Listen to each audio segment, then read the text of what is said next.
Good morning, everybody. Welcome back. So I'm on Scott Selections here for Friday, May 27th. Before we get into today's play of the day, quick recap of what happened yesterday. We had a nice winner in hockey with the Oilers and Flames over 6.5 goals at -115 on BetMGM. Really never in doubt. Game went over in the second period, and you had 7 goals alone in the second period. So a nice winner there. Look for another winner here on Friday. And for the play there, we're going to transition to the NBA, looking at Game 6 of the Eastern Conference Finals between the Heat and the Celtics, taking place at around 8:30 p.m. Eastern Time. And for the play there, we're going to take a team total in this one. We're going to take the Heat team total under 96.5 points at -115 on FanDuel. Time recording of 4:15 a.m. Eastern Time. Couple reasons why I like the under in this spot. First of all, Miami offensively has really been a disaster over the last couple of games. The Heat have scored less than 83 points in each of the last two games. On top of that, the number 96.5 basically means that Miami has to average roughly 24 points per quarter, which has been an issue because Miami has scored less than 24 points in 8 of the last 9 quarters. Now, of course, that could mean Miami potentially goes for 30 in one quarter, but then they might be in line to, I'd say, regress back to 19 in another quarter. And I really just doubt Miami's ability to maintain a 24-point per quarter pace throughout this game. Plus, the main reason why Miami's offense has imploded is based on the injuries, and there are really a lot to go through.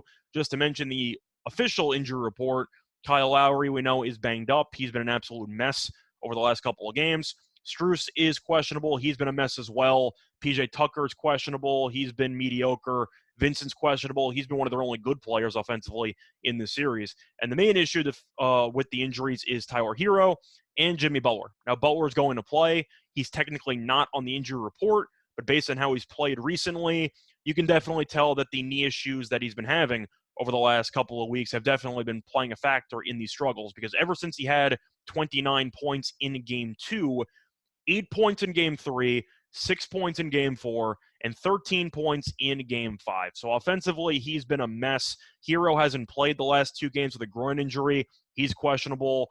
And I already mentioned the other injuries they're dealing with for the supporting cast. The issue Miami really has is that they really don't have many weapons offensively. If Butler is less than 80%, which he clearly is, and he can't walk into 30 points, I really don't know how Miami, against one of the best defenses in the league, is supposed to piece together enough, I'd say, quality shots in order to get to 97 in this game. I don't see it. Now, will they end up somewhere in the 80s again? I don't know. I think they'll probably finish somewhere in the high 80s, low 90s. But with all the injuries and the fact that Boston defensively has really just given Miami fits by really forcing a lot of physicality for them to deal with, and they really have not responded well to it, I do think Miami's injuries will be too much to overcome offensively, and I do think that the Celtics should hold them to a maximum of 92 points in this game. Plus, if you want to go through some defensive numbers, Boston ranks second in defensive efficiency throughout the playoffs, which is not a surprise at all because Boston also ranks second in the regular season. So Boston has been a top 2 defense all season long, including the playoffs. And with Robert Williams back in the lineup, with Marcus Smart being relatively healthy, truth is, even without him, Boston's defense was great anyway. But as long as Williams is in the middle to deal with Adebayo, Miami really does not have any offensive answers. And until I see Miami really figure out something, which they have not done for the last 2 games, I'm assuming the offense are going to struggle, and I'm assuming the series will end in this game. But if you want to make an argument for taking Boston -8.5, I don't mind that either. However, the one concern is Boston occasionally plays with its food and seems to have some issues turning the ball over at times. So you might just see a really ugly, grinded-out Game 6.